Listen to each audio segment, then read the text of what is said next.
ধর্ম নিয়ে রাজনীতি করছে হচ্ছে সরকার, মানে যারা সরকারের চেয়ারে অধিষ্ঠিত আছে এরাই কিন্তু ধর্ম নিয়ে রাজনীতি করছেন, এবং এটা পার্শ্ববর্তী দেশের বা পার্শ্ববর্তী দেশের গোয়েন্দা সংস্থার প্রেসক্রিপশন অনুসারে তারা যেভাবে বলে দিচ্ছে আমার সরকার কিন্তু সেইভাবে বাস্তবায়ন করছে।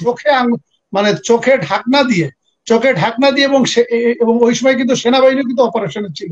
সেনাবাহিনী র্যাপিড অ্যাকশন ব্যাটালিয়ন, ওই যে বিজিবি, যেখানে কমান্ডে থাকে সেনাবাহিনী, সেই সেনাবাহিনীকেও কিন্তু চরকির মতো ঘুরিয়ে আমার বাংলাদেশ পুলিশের নেতৃত্বে দিনের ভোট কত সুন্দর করে রাতে ঘটানো হলো। হয়ে গেছে যে এখন সরকার, জনগণ এবং গণতান্ত্রিক প্রতিষ্ঠান, সাংবাদিক, মিডিয়া সবই হলো একাকার হয়ে গিয়েছে শেখ হাসিনাকে সার্ভিস দেওয়ার জন্য, খেদমত করার জন্য সবই একাকার হয়ে গিয়েছে। যে বৃষ্টির জন্য, মানে বৃষ্টির জন্য যে নামাজের অনুমতি দেওয়া হয় না, এটি আসলে একটা দুঃখজনক ঘটনা যেখানে 92% ওই মুসলিম অধ্যুষিত জনগণ সেখানে নামাজের জন্য, মানে ওই যে বৃষ্টির জন্য সারা বাংলাদেশে নামাজ পড়ছে বা বিশেষ নামাজ, সেই নামাজের জন্য ঢাকা বিশ্ববিদ্যালয় যদি অনুমতি দিত তাহলে কি এত মহাভারত বিশুদ্ধ হতো। এটা এটা মানে আমার কাছে একটু হাস্যকর মনে হয় যে যেখানে মসজিদে নামাজ পড়বে বা তারা একটা ওই যে বিশেষ মোনাজাত করবে, তাতে কি সমস্যা ছিল। কিন্তু আমার এখানে ডক্টর কলিমুল্লাহ সাহেব যেটা বললেন, যদি যে হয়তো প্রক্রিয়াল বডি হয়তো অনুমতি দেয় নাই, যে অনেকে হিট স্ট্রোকে মারা যাচ্ছে বা মারা যেতে পারে অতিরিক্ত গরমের কারণে। এটি আসলে একটা হাস্যজনক এবং একটা খোড়া যুক্তি।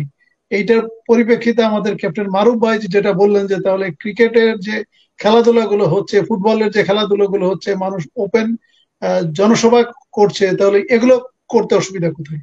এগুলো করতে যদি অসুবিধা না হয়ে থাকে তাহলে আপনার নামাজেই সমস্যা হয়ে গেল। আর আপনি যেমনটি বললেন যে শিখদের যে যে মিছিলটা হয়েছে, শিখদের জন্য তো আলাদা একটা ইনস্টিটিউটও আছে, যদি আমি ভুল না করে থাকি, সম্ভবত যে গুরুদুয়ার, এই যে নানক, এই জাতীয় একটা ইনস্টিটিউটও আছে ওখানে। এখন আমাদের বক্তব্যটা হচ্ছে যে এখানে সকল ধর্মের জনগোষ্ঠী আছে, সকল ধর্ম যার যার ধর্ম সেটা পালন করবে, এটাতে আমাদের কোনো অসুবিধা নাই বা কারোর এটা অসুবিধা থাকার কথা না। যেটি আমাদের ধর্মেও কিন্তু বলা আছে, এবং আমাদের প্রফেট মোহাম্মদ সাল্লাল্লাহু আলাইহি সাল্লাম তার যে ওই বিদায়ী হজের যে ভাষণ সেই ভাষণেও কিন্তু উনি বলেছিলেন স্পষ্ট করে যে যার যার ধর্ম সে সেই ধর্মে পালন করবে, এবং তারা স্পষ্ট করে তার অনুসারীদেরকে উনি বলেছিলেন যে ধর্ম নিয়ে তোমরা বাড়াবাড়ি করো না। কিন্তু আমার প্রশ্নটা হলো যে তাহলে আমাদের যে এই ধর্ম নিয়ে বাড়াবাড়ি করছে কারা, রাজনীতি করছে কারা? ধর্ম নিয়ে রাজনীতি করছে হচ্ছে সরকার, মানে যারা সরকারের চেয়ারে অধিষ্ঠিত আছে এরাই কিন্তু ধর্ম নিয়ে রাজনীতি করছেন, এবং এটা পার্শ্ববর্তী দেশের গোয়েন্দা সংস্থার প্রেসক্রিপশন অনুসারে তারা যেভাবে বলে দিচ্ছে আমার সরকার কিন্তু সেইভাবে বাস্তবায়ন করছে। আপনি দেখেন যে এই যে ফরিদপুরের যে ওই যে মধুখালীর ঘটনাটা আলোচনায় আসলো, সেখানে সেখানে বলা হচ্ছে কয়েকজনকে আটক করা হয়েছে। আমাদের পীরজাদা শহীদুল ইসলাম ভাইয়ের সাথে গতকাল একটা টক শোতে ছিলাম, তখন উনি বলেছিলেন কয়েকজনকে আটক করা হয়েছে, কিন্তু ইনভেস্টিগেশনের স্বার্থে বা তদন্তের স্বার্থে পুলিশ এগুলো নাম প্রকাশ করছে না। তা আমি তো একজন পুলিশ ব্যাকগ্রাউন্ডের লোক, আমি গত 28 বছর ধরে আমি ইনভেস্টিগেশনের সাথে কাজ করেছি, ইনভেস্টিগেশন মনিটর করেছি, ইনভেস্টিগেশন সুপারভিশন করেছি। ইভেন আমি পুলিশের অ্যাসিস্ট্যান্ট সুপারিনটেন্ডেন্ট থাকা অবস্থায় আমি নিজের হাতেও কিন্তু পুলিশের তদন্ত করেছি, ইনভেস্টিগেশন গুলো করেছি। এবং ওখানে যে ঘটনাটি হয়েছে এবং পত্রিকায় যেটা এসেছে যে এই ঘটনায় যিনি প্রথম নেতৃত্ব দিয়েছিলেন এবং যিনি হিট করেছেন তিনি কিন্তু ওই ইউনিয়নের চেয়ারম্যান আসাদুজ্জামান, এবং তিনি একজন মুসলিম সম্প্রদায়ের জনগোষ্ঠী। এবং ওই ওয়ার্ডের যিনি ওই মেম্বার উত্তম কুমার সরকার, সেই মূলত নেতৃত্ব দিয়ে হিন্দু জনগোষ্ঠীকে সংগঠিত করে এই ধরনের একটা ন্যাক্কারজনক, একটা কলঙ্কজনক একটা ঘটনা ঘটিয়েছে। এবং আপনি দেখেন আমাদের ক্যাপ্টেন ওই যে মারুফ মল্লিক, মল্লিক ভাই, ওই যে মারুফ রাজু ভাই যেটা বললেন যে যেখানে আমাদের 92% জনগণ হলো মুসলিম, সেখানে 8% হলো সকল ধর্মের জনগোষ্ঠী মিলে। তার মানে আপনি যদি হিন্দু জনগোষ্ঠী ধরেন সেক্ষেত্রে 5 থেকে 6%-এর বেশি হওয়ার কথা না। তার মানে 6% জনগোষ্ঠী সমৃদ্ধ একটা জনগোষ্ঠী, তারা 92% ওই যে মুসলিম জনগোষ্ঠীকে কিভাবে পিঠ মোড়া দিয়ে বেঁধে রেখেছে এবং তাদের কত স্পর্ধা এবং কত সাহস, তাদেরকে দেখেন মানে পিটিয়ে দুইজনকে এমন ভাবে জখম করেছে, হত্যা করেছে, যেখানে মাথায় হিট করে মাথা দ্বিখণ্ডিতর মতো ঘটনা ঘটেছে। আর আমাদের পুলিশের কিন্তু এই সক্ষমতা আছে, বাংলাদেশ পুলিশের এই সক্ষমতা আছে যে 28শে অক্টোবর আপনি আপনি 20 থেকে 30 লক্ষ লোকের সমাগম, মানে জনগোষ্ঠী যারা সমাবেশ করতে এসেছে, শান্তিপূর্ণ সমাবেশ, সেখানে কিন্তু তারা 2 ঘন্টার ব্যবধানে বা 2 ঘন্টার নোটিসে টোটাল 30 লক্ষ বিএনপি নেতাকর্মীকে ডিসপার্স করতে সক্ষম হয়েছে। এটি বাংলাদেশ পুলিশের ক্রেডিট এবং সক্ষমতা। আমরা কিন্তু দেখেছি যে বাংলাদেশ পুলিশ 2018 সালে কিভাবে সুন্দর করে দিনের ভোট রাতে করলেন এবং দিনের ভোট রাতে করার নেতৃত্ব দিলেন, এবং আমাদের 12 কোটি জনগণকে কিভাবে তাদের মানে চোখে ঢাকনা দিয়ে এবং ওই সময় কিন্তু সেনাবাহিনী কিন্তু অপারেশনে ছিল। সেনাবাহিনী র্যাপিড অ্যাকশন ব্যাটালিয়ন, ওই যে বিজিবি, যেখানে কমান্ডে থাকে সেনাবাহিনী, সেই সেনাবাহিনীকেও কিন্তু চরকির মতো ঘুরিয়ে আমার বাংলাদেশ পুলিশের নেতৃত্বে দিনের ভোট কত সুন্দর করে রাতে ঘটানো হলো।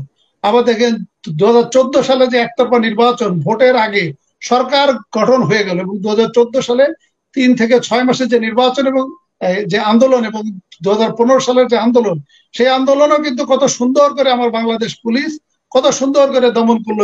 যিনি আমাদের এখন ডক্টর বেনজির, যাকে নিয়ে পত্রপত্রিকায় লেখালেখি হচ্ছে এবং তার দুর্নীতির বিষয়গুলো আসছে, এবং তিনি কিন্তু ওই সময় ডিএমপির কমিশনার ছিলেন। আপনার হয়তো খেয়াল থাকবে 2014 এবং 15 সালে তখন কিন্তু ডক্টর বেনজির কিন্তু বলেছিলেন যে আমাদেরকে বন্দুক দেওয়া হয়েছে, অস্ত্র দেওয়া হয়েছে কি হাডুডু খেলার জন্য।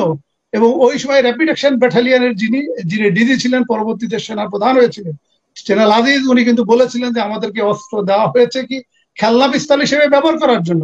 তার মানে আমাদের পুলিশ এবং আইন শৃঙ্খলা বাহিনীর সক্ষমতা আপনি দেখেন যে কত সহজে, কত সুন্দর ভাবে তারা এগুলো হ্যান্ডেল করতে পারছে। আর আমার ফরিদপুর পঞ্চখালী গ্রামে এই ধরনের একটা ন্যাক্কারজনক ঘটনা ঘটেছে। সেখানে ইউনিয়ন পরিষদের চেয়ারম্যান এবং ইউনিয়নের ওয়ার্ড মেম্বার উত্তম কুমার তাদের কিন্তু পুলিশ খুঁজে পাচ্ছে না বা তাদেরকে ধরতে পারছে না। কারণ তাদেরকে যদি ধরা হয় তাহলে হয়তো এমন হতে পারে যে থলের বিড়াল বেরিয়ে আসতে পারে। কারণ আমার ক্যাপ্টেন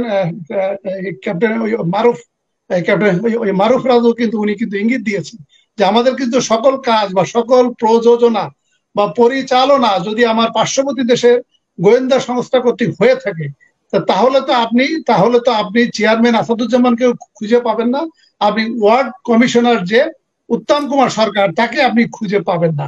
আমাদের কিন্তু বাংলাদেশের আইনে দ্রুত বিচার আইন 2002 যে এই আইনে স্পষ্ট করে বলা হচ্ছে যে এই ধরনের সেন্সিটিভ ঘটনা পুলিশকে 7 দিন সময় দেওয়া আছে, 7 ওয়ার্কিং ডেজ, যে 7 ওয়ার্কিং ডেজে আপনি আসামিকে আটক করবেন এবং তদন্ত শেষ করে পুলিশ রিপোর্ট দিবেন, আইদার চার্জশিট বা ফাইনাল রিপোর্ট। তাহলে আমার পুলিশের 7 দিনে তদন্ত শেষ করতে পারে, এরকম কিন্তু অসংখ্য ঘটনা কিন্তু আছে।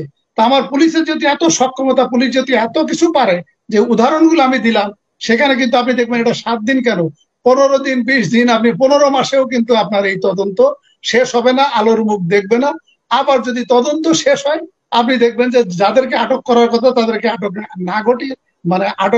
না করে আপনি দেখবেন যে সুন্দর নাটক মঞ্চস্থ করেছে। কারণ এর আগে আমরা যেগুলো দেখেছি, ব্রাহ্মণবাড়িয়া যে ঘটনা ঘটেছিল, হিন্দু মুসলিম দাঙ্গা, ব্রাহ্মণবাড়িয়া, কক্সবাজার, কুমিল্লা, যশোরে অভয়নগর এবং ফরিদপুরের যে মধুকারী, সবই কিন্তু এক সুতায় কিন্তু গাথা। আমার ক্যাপ্টেন মারুফ যে কথাটা আপনি বললেন, বিশেষ করে প্রথম আলোকে উদ্দেশ্য করে, যে সব রসুনেরই এক কুয়া। আসলে সমস্যা হয়ে গেছে যে এখন সরকার, জনগণ এবং গণতান্ত্রিক প্রতিষ্ঠান, সাংবাদিক, মিডিয়া সবই হলো একাকার হয়ে গিয়েছে। শেখ হাসিনাকে সার্ভিস দেওয়ার জন্য, খেদমত করার জন্য সবই একাকার হয়ে গিয়েছে। এখন আমাদের সমস্যাটা হলো এইটা। এখন আমাদের যে আলোচনার যে বিষয়বস্তু ছিল যে ঢাকা বিশ্ববিদ্যালয় কেন, আমি শেষ করে দিচ্ছি। আমাদের আলোচনার বিষয়বস্তু ছিল যে ঢাকা বিশ্ববিদ্যালয় কেন নামাজের অনুমতি দেয় নাই। এটি কিন্তু ঢাকা বিশ্ববিদ্যালয় ঢাকা বিশ্ববিদ্যালয় যে এটা যে রিফিউজ করেছে, এটা আমি মনে করি এটা বেআইনি কাজ করেছে, এবং এটা আইনসম্মতভাবে ঢাকা বিশ্ববিদ্যালয় এই কাজ করতে পারে না। আমার বাংলাদেশ সংবিধানের 41 অনুচ্ছেদে কিন্তু স্পষ্ট করে ধর্মীয় স্বাধীনতার কথা বলা আছে, এবং সেখানে এটাও বলা আছে আমাদের সংবিধানের 141 এতে যখন এমার্জেন্সি দেওয়া হয়, জরুরি অবস্থা দেওয়া হয়, জরুরি অবস্থার ক্ষেত্রেও বলা হচ্ছে যদি আপনার যুদ্ধও বেঁধে যায়, in times of war, in times of crisis, আপনি সংবিধানের অনেক অনুচ্ছেদ স্থগিত করতে পারবেন এক্সেপ্ট আর্টিকেল 41। সেখানে বলা হচ্ছে যে না, আপনি ধর্মীয় স্বাধীনতা ইভেন যুদ্ধের সময় আপনি এটাকে স্টপ করতে পারবেন না। তাহলে আমার সারা বাংলাদেশে গরমের জন্য, মানে পানির জন্য নামাজ পড়ছে, বিশেষ নামাজ, বিশেষ ওই যে মোনাজাত হচ্ছে, তাহলে আপনি যে এটা রিফিউজ করলেন, এটি আমার ধর্মীয় স্বাধীনতাকে বা ধর্মীয় অনুভূতিতে আঘাত করলেন। এটা আমি মনে করি ঢাকা বিশ্ববিদ্যালয়ের ভাইস চ্যান্সেলর সহ প্রক্টোরিয়াল কমিটির বিরুদ্ধে ধর্মীয় অনুভূতিতে আঘাত দেওয়ার কারণে তাদের বিরুদ্ধে মামলা রুজু করা উচিত। এবং হাসিনা আক্তার, আপনার মাধ্যমে আমি সরকারকে উদাত্ত আহ্বান জানাবো এবং বাংলাদেশ পুলিশকে উদাত্ত আহ্বান জানাবো এবং শাহবাগ থানার ওসি এটা উদ্যোগ নিবে ঢাকা বিশ্ববিদ্যালয়ের ভাইস চ্যান্সেলর সহ প্রক্টোরিয়াল ওই যে বডি যারা এই সিদ্ধান্তের সাথে জড়িত, তাদের বিরুদ্ধে ধর্মীয় অনুভূতিতে আঘাত দেওয়ার জন্য, ধর্ম অবমাননার কারণে তাদের বিরুদ্ধে দ্রুত মামলা রুজু করে তাদেরকে আটক করে আইনের মুখোমুখি করা উচিত। ধন্যবাদ।